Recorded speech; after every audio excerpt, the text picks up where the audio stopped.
Hello students, आज जो topic हमें कवर करना है वो है मुगल्स। आपकी बुक का चैप्टर 4 है। मुगल्स के बारे में हम पढ़ेंगे और लास्ट टॉपिक में हमने पढ़ा था कि जो लोधी डायनेस्टी थी उसका जो लास्ट राजा है इब्राहिम लोधी, उसको डिफीट करके बाबर क्या करता है, मुग़ल डायनेस्टी की शुरुआत करता है। कहाँ पे? इंडिया में। हुआ क्या था एक्चुअली, मुग़ल डायनेस्टी कहाँ थी? काबुल में, मतलब अफ़गानिस्तान में थी है। बाबर अफ़गान का राजा था और होता क्या है कि जो इब्राहिम लोधी की एम्पायर में जो नोबिलिटी है वो क्या, मतलब वो खुश नहीं है इब्राहिम लोधी के तरीक़ों से, तो वो क्या करते हैं, बाबर को इनवाइट करते हैं कि आप यहाँ आइए, इन्वेट करिए, अटैक करिए, इब्राहिम लोधी को हराइए और यहाँ पे रूल कीजिए। ठीक है ना। तो वहाँ से स्टार्ट क्या होता है, बाबर इन्वेट करता है इंडिया में और फर्स्ट बैटल ऑफ पानीपत 1526 में इब्राहिम लोधी को हराता है और यहाँ से मुग़ल डायनेस्टी की स्टार्ट होती है। मुग़ल डायनेस्टी में जब बाबर स्टार्ट करता है तो बाबर क्या करता है, आगरा को अपनी कैपिटल बनाता है। यहाँ लिखा हुआ भी है, मेड आगरा हिज कैपिटल। तो बाबर ने आगरा को अपना कैपिटल बनाया।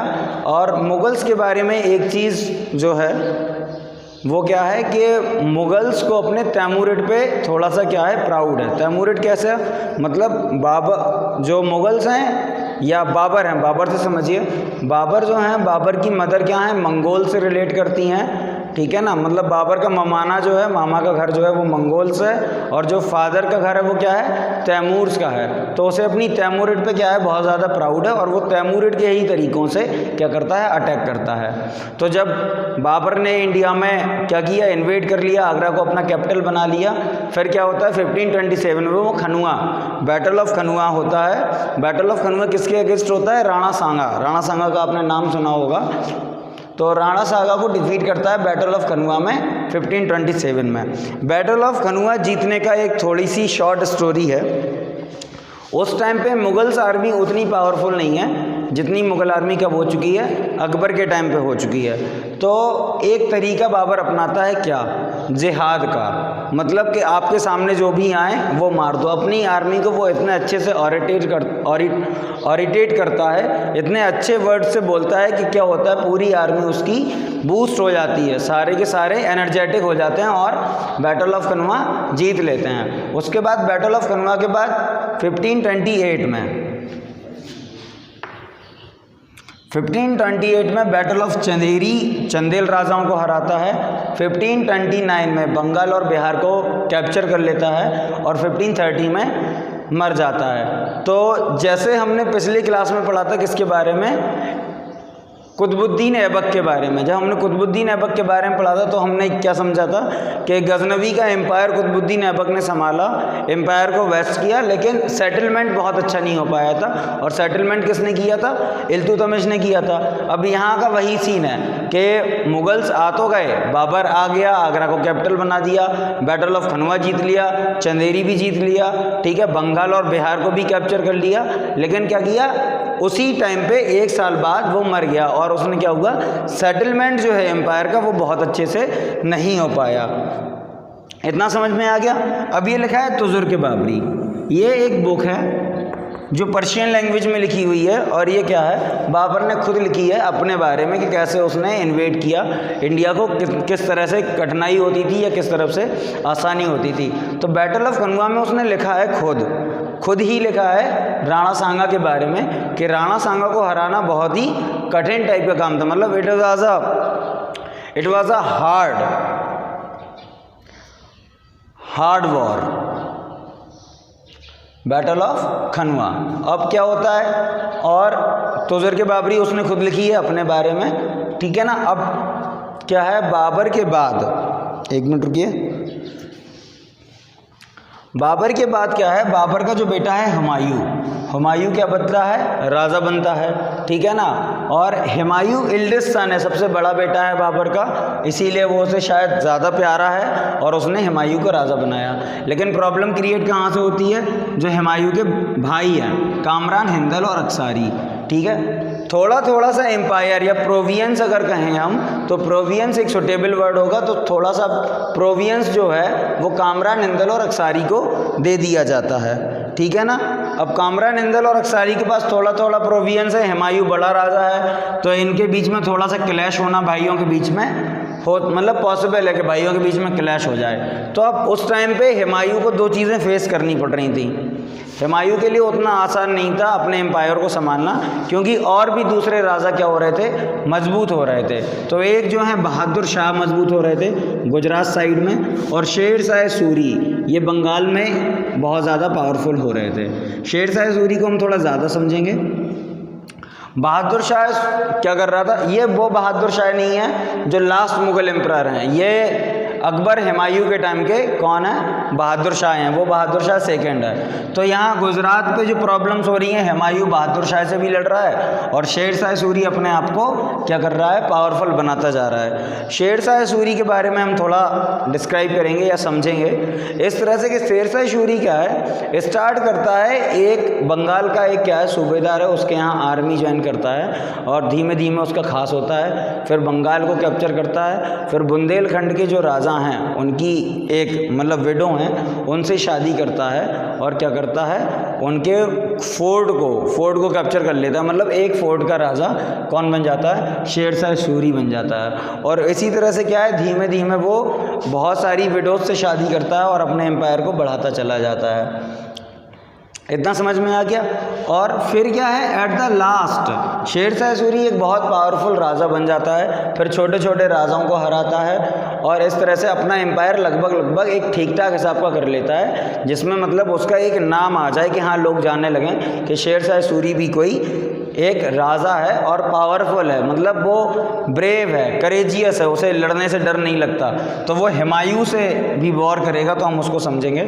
तो हुमायूं और बहादुर शाह की वॉर चल रही है गुजरात में। अब हुमायूं जब बहादुर शाह से क्या कर रहा है, बहादुर शाह से लड़ रहा है, तो उसी टाइम पे क्या होता है, हुमायूं बहादुर शाह को डिफीट करके आता है और शेर शाह सूरी का जो फोर्ट उसने ठीक है कैप्चर किया हुआ है, उस फोर्ट पे क्या करता है, अटैक कर देता है और शेर शाह सूरी को पहले डिफीट करता है। तो शेर शाह सूरी अपना फोर्ट दे देता है किसको, हुमायूं को। इसके बाद अगेन क्या होता है, हुमायूं दोबारा से जब बहादुर शाह से लड़ रहा होता है तो जो शेर शाह सूरी है वो प्री प्लान करके आर्मी अपनी रीआर्म्ड करके तैयार रहता है लड़ने के लिए। कहाँ पे, चौसा में, एक नदी के किनारे या बंगाल में एक जगह है, वहाँ पे ये तैयार रहता है चौसा में। और अब चौसा की बैटल होती है 1539 में। यहाँ पे क्या है, शेर शाह सूरी हुमायूं को डिफीट करता है और दोबारा से कन्नौज में 1540 में यहाँ पे भी डिफीट करता है। अब ये इन दो वॉर में हुमायूं को कौन डिफीट किया, शेर शाह सूरी डिफीट किया। तो सीधे सा क्लियर हो गया कि शेर शाह सूरी के पास क्या आ जाना चाहिए, दिल्ली की सल्तनत आनी जानी चाहिए। तो शेर शाह सूरी नया राजा बन जाता है दिल्ली का और हुमायूं क्या है, हुमायूं को वहाँ से भागना पड़ता है, वो रिफ्यूजी बनता है, मतलब किसी की शरण लेता है, पर्शिया में किसी राजा की शरण लेता है और जैसे तैसे अपनी जान बचाता है। और उसके बाद 1555 में दोबारा से रिटर्न होता है इंडिया। अब रिटर्न कैसे होता है इसको हम और समझ लेंगे। शेर शाह सूरी जो है, जब तक शेर शाह सूरी जिंदा रहता है तब तक क्या है, हुमायूं रिटर्न नहीं होता। और फिर क्या होता है, कालिंजर का फोर्ट है बुंदेलखंड में, कालिंजर नाम सुन लीजिए। कालिंजर के फोर्ट पे शेर शाह सूरी जब अटैक कर रहा था तो क्या होता है, तोप से दीवारें तोड़ी जाती थी, मतलब दीवारें महलों की मजबूत होती थी फोर्ट्स की, तो दीवारें क्या हैं, तोप से तोड़ी जा रही थी। जब कौन, शेर शाह सूरी अटैक कर रहा था कलिंजर के फोर्ट पे, तो दीवारें तोड़ रहा था। तो उसी टाइम पे जो बारूद होती है, बारूद के गोले में आग लग जाती है और उसी आग से शेर शाह सूरी की डेथ हो जाती है। तो शेर शाह सूरी की डेथ हो जाती है। अब सूरी डायनेस्टी क्या होगी, यहाँ वीक हो जाएगी और सूरी डायनेस्टी वीक हो जाएगी तो हुमायूं 1555 में रिटर्न होगा। अब इसके आगे से हम अगले वीडियो में पढ़ेंगे। फिर हम क्या पढ़ेंगे, हमने बाबर पढ़ लिया, बाबर का बेटा हुमायूं, हुमायूं का अकबर, अकबर का फिर जहांगीर पढ़ेंगे, जहांगीर के बाद शाहजहां को, शाहजहां के बाद उसके बाद हम औरंगज़ेब को पढ़ेंगे और ये पूरी मुग़ल डायनेस्टी कंप्लीट करेंगे। तो हम इसको एक बार रिफ्रेम कर लेते हैं। मुग़ल डायनेस्टी स्टार्ट हुई, बाबर जो रूलर था काबुल का, उसने इब्राहिम लोदी को 1526 में हराया। इसको याद किया जाता है फर्स्ट बैटल ऑफ पानीपत, इसको क्वेश्चन पूछा भी जाता है। आगरा को उसने अपना कैपिटल बनाया। बैटल ऑफ खनवा में उसने राणा सांगा को हराया 1527 में। और उसने बताया भी अपनी जो बुक है तुजुर्क बाबरी, क्या बताया कि राणा सांगा को हराना उतना आसान नहीं था, मतलब वो एक ब्रेव सोल्जर थे। बैटल ऑफ चंदेरी में चंदेल्स को हराया 1528 में, ठीक है। 1529 में उसने बंगाल और बिहार को कैप्चर कर लिया और 1530 में मर गया। और उसने अपना एम्पायर, अपना सक्सेसर किसे बनाया? अपने एल्डेस्ट ब्रदर हुमायूं को। तो हुमायूं और हुमायूं के जो भाई हैं कामरान, हिंदल और अक्सारी, इनके बीच में क्लैश होता है। हालांकि इन सबको प्रोविंस, मतलब एक बड़े एम्पायर के काफ़ी ठीक ठाक एम्पायर, छोटे छोटे एम्पायर दिए गए हैं, लेकिन इनके साथ फिर भी प्रॉब्लम है। तो हुमायूं को 2 प्रॉब्लम फेस करनी पड़ रही थी। एक तो शेरशाह सूरी के साथ उसे प्रॉब्लम फेस करनी पड़ रही थी बंगाल के साइड में, और बहादुर शाह से गुजरात के साइड में, ठीक है ना। पहली बार हुमायूं ने एक छोटी सी वॉर में शेरशाह सूरी को हराया और उसका फोर्ट कैप्चर कर लिया। फिर जब वो बहादुर शाह से वॉर करके रिटर्न कर रहा था तो अटैक करता है कौन? शेरशाह सूरी उस पर अटैक करता है चौसा की वॉर में 1539 में। और बैटल ऑफ कन्नौज में क्या है? बैटल ऑफ कन्नौज में हुमायूं को शेरशाह सूरी इस तरह से घेर लेता है कि शेरशाह सूरी के पास कोई रास्ता ही नहीं होता, मतलब ये रास्ता सामने तुम्हारी आर्मी, इस तरफ मेरी आर्मी और इस तरफ से नदी, तो भागोगे कहाँ से? तो भाग नहीं सकते।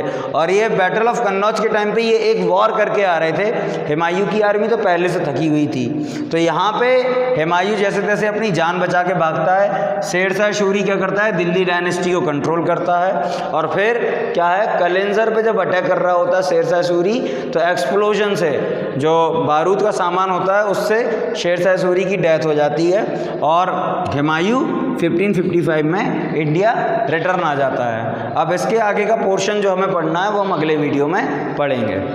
तो हम क्या पढ़ रहे थे? शेरशाह के बारे में पढ़ रहे थे। अब शेरशाह के बारे में थोड़ी सी चीज़ें जो एडमिनिस्ट्रेशन से रिलेटेड हैं वो हम यहाँ क्लियर करेंगे। Empire divided into 47 province. Province मतलब छोटे छोटे तरीके या छोटे छोटे एरियाज, जैसे डिस्ट्रिक्ट होते हैं या जनपद होते हैं। तो उस तरह से शेरशाह सूरी ने जब किसको? हुमायूं को डिफीट कर लिया और उसने अपने एम्पायर को 47 प्रोविंस में क्या किया? डिवाइड कर दिया। Introduce the silver coin called रुपया। रुपया जो हम करेंसी बोलते हैं वो करेंसी को इंट्रोड्यूस किसने किया था? शेरशाह सूरी ने किया था। और ये सबसे पहले क्या होती थी? सिल्वर कॉइन होती थी।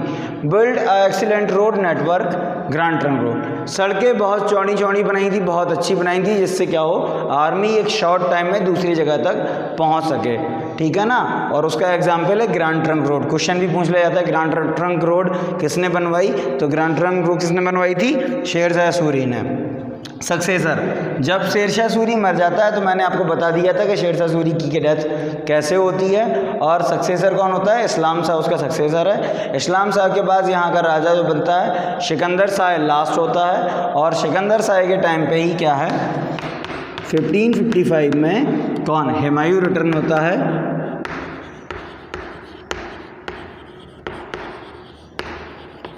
और क्या करता है? सिकंदर शाह को क्या करता है? मारता है और फिर से अपना मुग़ल एम्पायर दिल्ली में बनाता है। तो जो लास्ट सक्सेसर है शेरशाह सूरी का वो है सिकंदर शाह। 1555 में हुमायूं रिटर्न होता है, सिकंदर शाह को डिफीट करता है और फिर से अपनी मुग़ल एम्पायर को वापस ले लेता है। और हुमायूं जो है उसके बाद कुछ ही सालों बाद हुमायूं क्या है, अपनी लाइब्रेरी की सीढ़ियों से नीचे उतर रहा होता है, तो हुमायूं की डेथ हो जाती है। तो अब हमने क्या किया था? पहले बाबर पढ़ लिया, फिर हुमायूं पढ़ लिया, बैकग्राउंड में हमने शेरशाह को भी समझ लिया। अब हमें अकबर को पढ़ना है, फिर जहांगीर को, फिर शाहजहाँ को, फिर औरंगज़ेब को। तो वो हम अगले वीडियो में पढ़ेंगे।